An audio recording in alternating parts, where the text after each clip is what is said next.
Ok, ça.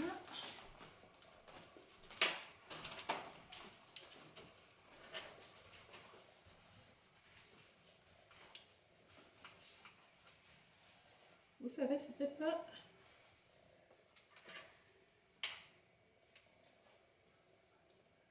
Connectez-vous, connectez-vous, je suis à vous dans quelques minutes.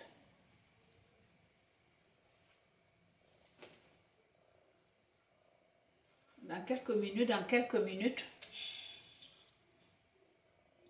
Connectez-vous, je dis merci à tous ceux qui sont déjà là, ou bien ceux qui sont en train de me rejoindre. Je dis bonjour, bonjour, bienvenue donc dans ma chaîne aujourd'hui. Aujourd'hui c'est vendredi saint et je vous souhaite de joyeuses Pâques, de joyeuses temps de fête, hein, parce que Pâques c'est une grande fête si vous êtes croyant. Alors voilà. Donc aujourd'hui je vais vous raconter une merveilleuse histoire et nous allons apprendre beaucoup de cette histoire-là. Parce que vous savez, les vidéos que je vous présente, ou bien quand je fais des vidéos, c'est toujours pour que, souvent on raconte des histoires et on se retrouve dans ces histoires-là. Donc, si vous êtes une femme, vous êtes mariée, ou bien vous vivez dans une relation qui ne fonctionne plus, mais vous continuez à être dans la relation. Vous n'êtes pas divorcé, vous êtes toujours dans votre relation, mais ça ne marche pas. Et c'est toi qui gagnes beaucoup plus que ton mari. Et ton mari, quand il a su que tu gagnes beaucoup d'argent, il a décidé de ne pas travailler. Alors, je vais vous raconter l'histoire de cette femme-là. C'est une femme qui... Elle est mariée, elle est mariée, ils ont 2 enfants, ok? Et les enfants sont déjà grands. Ces enfants sont entre 20 ans et 22 ans, donc 2 enfants qui sont majeurs. Alors, dans sa relation avec son mari, qu'est-ce qui s'est passé? C'est qu'elle s'est rendue compte au fil du temps, c'est une fille qui travaille beaucoup, c'est une infirmière qui travaille et elle gagne beaucoup d'argent. Donc, elle gagne beaucoup plus d'argent que son mari. Alors, son mari, sachant que sa femme travaille beaucoup plus, donc il poussait toujours sa femme à aller travailler. Il était toujours en train de dire à sa femme, oh, quand sa femme a des journées de congé, bonjour, bonjour, bonjour, bonjour beaucoup. Il dit toujours à sa femme, au lieu de prendre des congés, ben, va travailler. Il pousse toujours sa femme à aller travailler. Au lieu de profiter, quand sa femme est en congé, elle veut rester à la maison avec lui et les enfants. Le gars est toujours en train de lui dire, mais va travailler. Il y a le temps supplémentaire. Tu restes là, on a besoin d'argent. Alors qu'ils n'ont même pas besoin d'argent. C'est comme ça que la fille a commencé donc, à travailler. Elle travaillait comme une folle, ok? Et... elle a fait des investissements, elle a fait de gros investissements, elle a acheté des immeubles, elle a acheté des appartements. Alors, bonjour, bonjour, malheureusement, je ne vois pas le nom.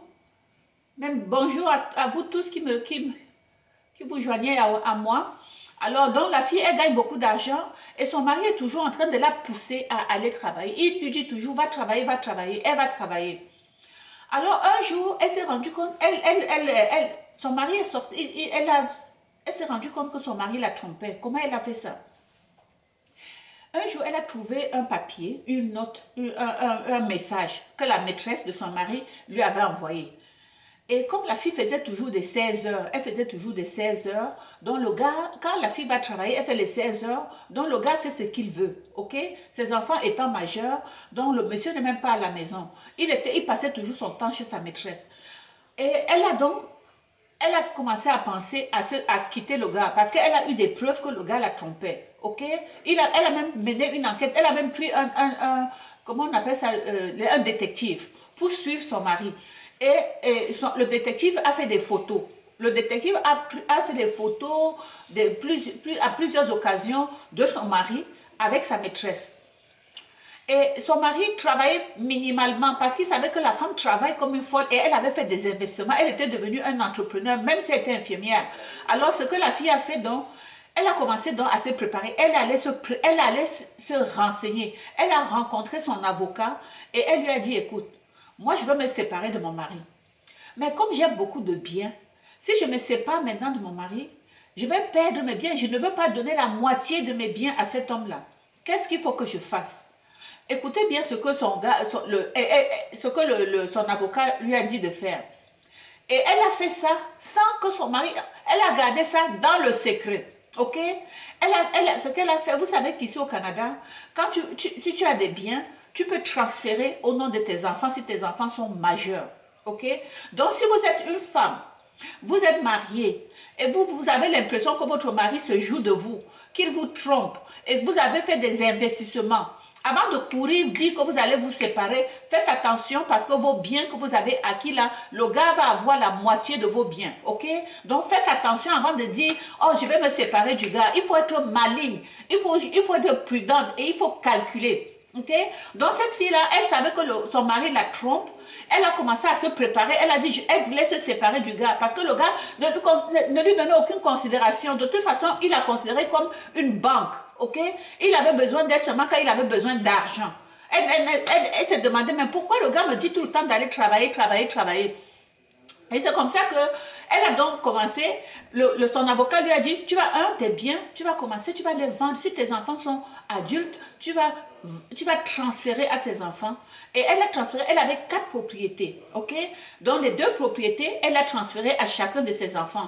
Et les 2 autres, qu'est-ce qu'elle a fait? Elle a vendu à $1. C'est un dollar symbolique. C'est comme ça que les gens fonctionnent ici. Les gens qui ont les moyens, eux, ils vont transférer. Si tu sais que tu as peur d'être, je sais pas moi, tu fais des affaires et puis tu as peur d'être arrêté. Bonjour. Ok, attendez-moi, je suis en train de lire parce que je n'ai pas de... Ça s'efface tellement vite le message. Je vais mettre comme ça pour mieux lire les prochains messages. Non, mais sauf que ça m'empêche. Ok. Donc, c'est comme ça que ce qu'elle a fait, donc, c'est qu'elle a donc transféré ses propriétés. Elle a vendu à $1 les 2 autres propriétés et les 2 autres, elle les a transférées à ses enfants. Chez le notaire, tout était bien fait. Elle a fait tout ça dans le calme et le secret, la discrétion totale. Le gars était convaincu que quand le jour où ils vont se séparer, parce que le gars planifiait, il avait déjà dit à sa maîtresse, écoute, ma femme a des biens, ok, et je vais avoir la moitié de tous ses biens. Et il ne se dérangeait même plus, et il ne se cachait même plus. Alors, quand est venu le moment du divorce, et c'est le gars qui a demandé le divorce, hein. Le gars a demandé le divorce en disant quoi? Que sa femme n'est jamais à la maison, ok? Alors que c'est lui qui la poussait à aller travailler. Donc, il a dit, je veux me séparer de ma femme parce que je ne la vois jamais. Ok? Donc, elle ne joue pas son rôle de femme. Elle est toujours en train de travailler. Elle privilégie son travail à la vie familiale. Et je ne vois pas pourquoi. Je me sens lésée dans la relation. Il a donc demandé le divorce. Ils ont demandé le divorce, croyez-moi ou non. Quand il a demandé le divorce, on a commencé donc à faire l'état des biens de la femme. Ok, donc chez le notaire, lorsqu'il fallait donc faire l'état des biens de chacun, le gars, il n'avait rien, hein, donc ça c'était normal. C'est sa femme qui avait les biens, donc tous les biens étaient, c'était sa femme qui avait acheté toutes les propriétés. Et c'était aux 2 noms, puisqu'ils sont mariés.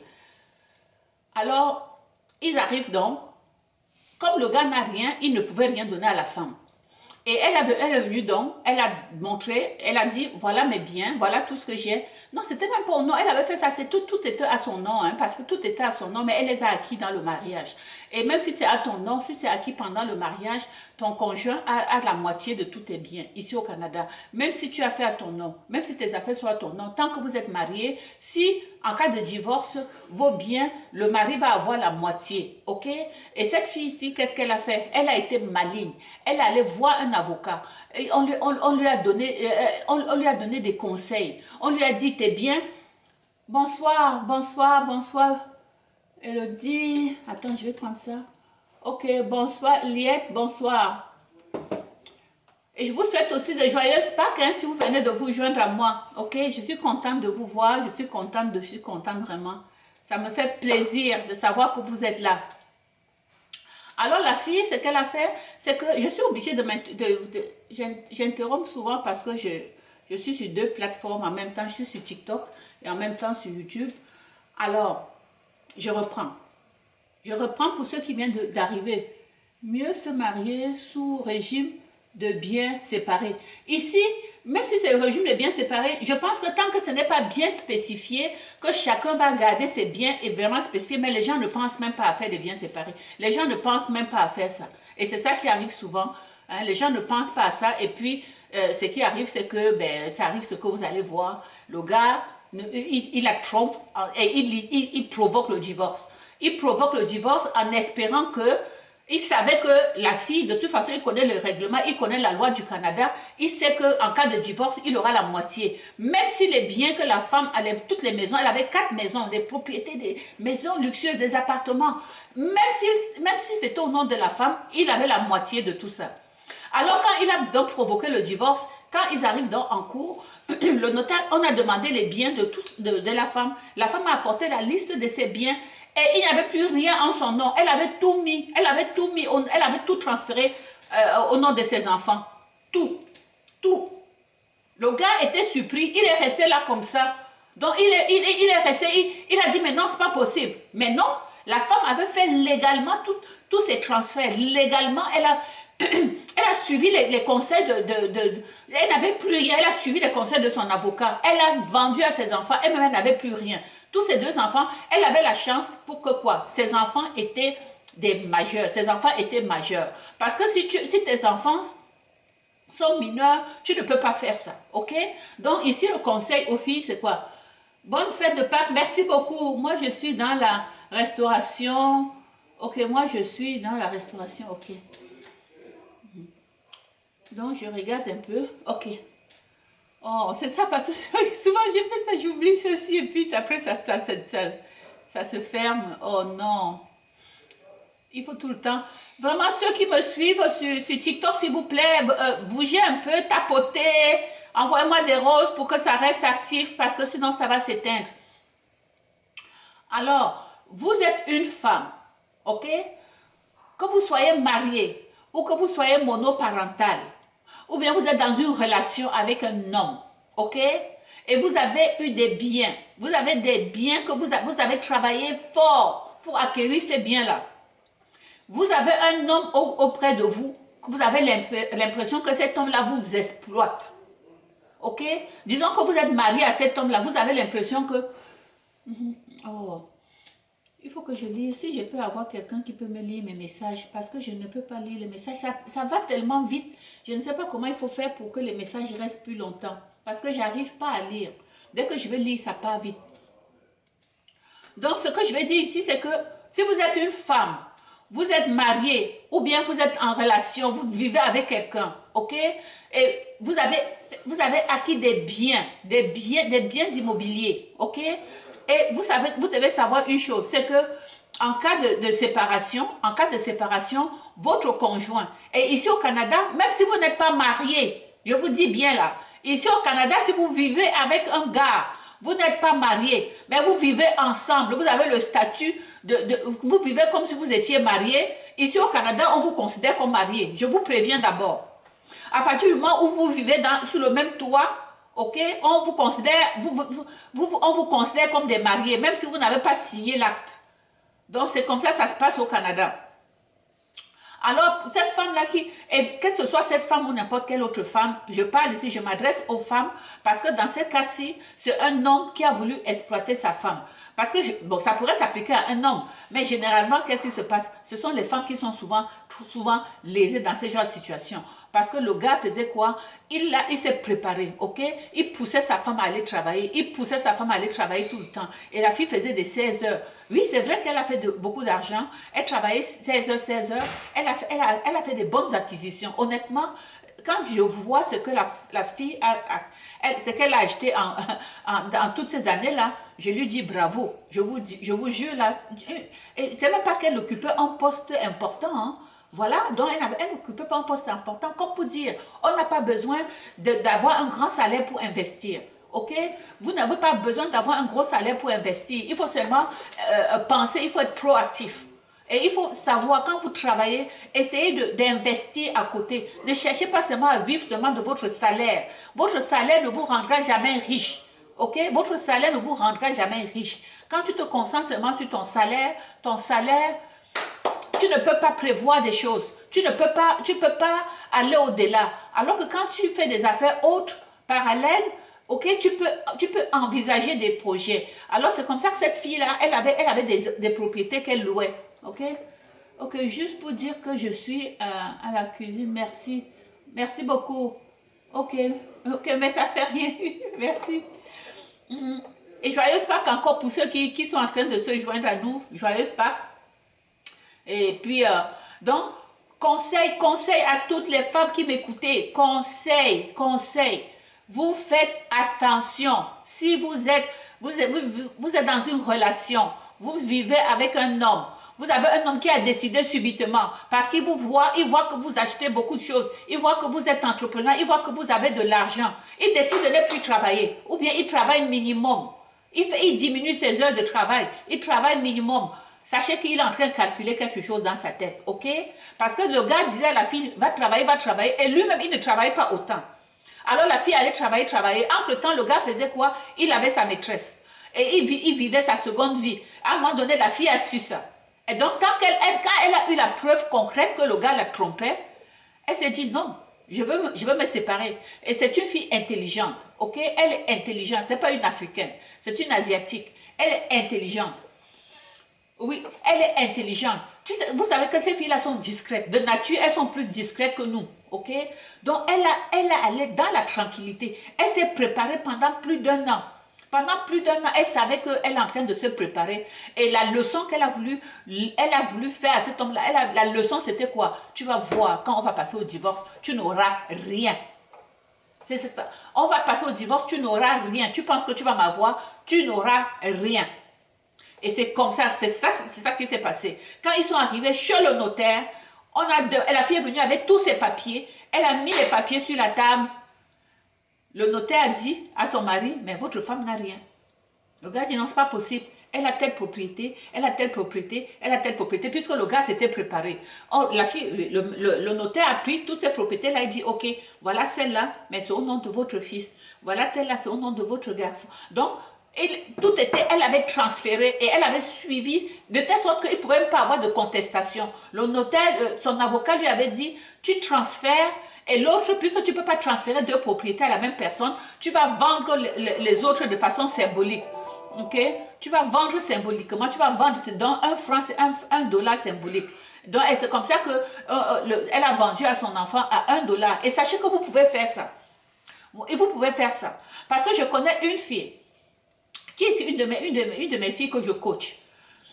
Elle est dans une relation qui ne va pas bien, mais elle reste là, ok? Bon, et ça c'est son choix, c'est correct aussi, je ne juge personne. Mais eux, ils n'ont pas encore de maison. Elle me dit toujours, je veux bien acheter une maison.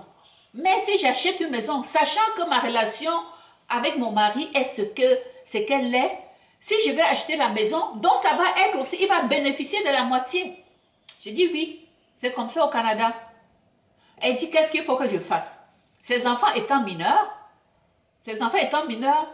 elle dit, parce que si je fais là, il peut faire et provoquer même le divorce avant tout, parce qu'elle sait, c'est elle qui vit dedans, ok? Et elle dit, il est capable. Elle me dit, il est capable. J'ai déjà fait tout ce tour-là, c'est tout ce que je suis en train de vous dire là, j'ai déjà parlé de ça avec elle. Et elle dit, si j'achète une maison maintenant, parce qu'elle a les moyens, ok? Elle a les moyens. Et le gars, vous savez, quand tu es dans une relation, tu sais quand ça ne marche pas. Elle sait déjà les intentions de ce gars-là. Mais elle ne peut pas investir. On a parlé de ça. Parce que si elle va investir, le gars lui a déjà dit, achète la maison. Mais lui-même, il travaille, hein? Lui-même, il travaille, mais il dit, il faut qu'elle l'achète. Il ne dit pas achetons. Il dit achète. Vous comprenez la nuance? Il lui dit achète. Il lui dit achète. Alors que lui-même, il travaille. Et la pauvre fille, maintenant, elle me dit, Gisèle, je veux avoir une grande maison. Je veux avoir une belle maison. Mais je sais que si j'investis, je vais perdre. Et je suis d'accord avec elle. Parce que je le sais. Et comme son gars est calculateur, il sait, il connaît tout ce qui se passe. Donc, il a déjà ce plan-là. Je lui ai dit, écoute, ce que tu vas faire, louer. Va louer jusqu'à ce que tes enfants s'approchent vers la majorité. Et quand tu vas acheter la maison, tu vas faire ça. Et puis, oui, parce qu'il faut évidemment, on n'a pas besoin toujours de divorcer. Surtout si vous avez beaucoup d'enfants. Vous n'avez pas besoin de divorcer parce que tu ne sais pas qui tu vas rencontrer devant. Ok? Donc, si le gars est là, il est seulement calculateur, il ne te tape pas, il ne fait pas des trucs. Tu joues aussi à la sagesse. Tu comprends? Tu joues aussi à la sagesse, mais tu calcules, tu poses tes pions. Ok? Tu poses tes pions aux bons endroits.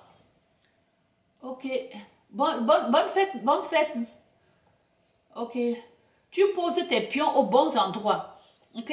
Parce que si tu ne fais pas, si tu n'es pas intelligente, le gars et c'est toi, c'est notre temps qui passe, ok?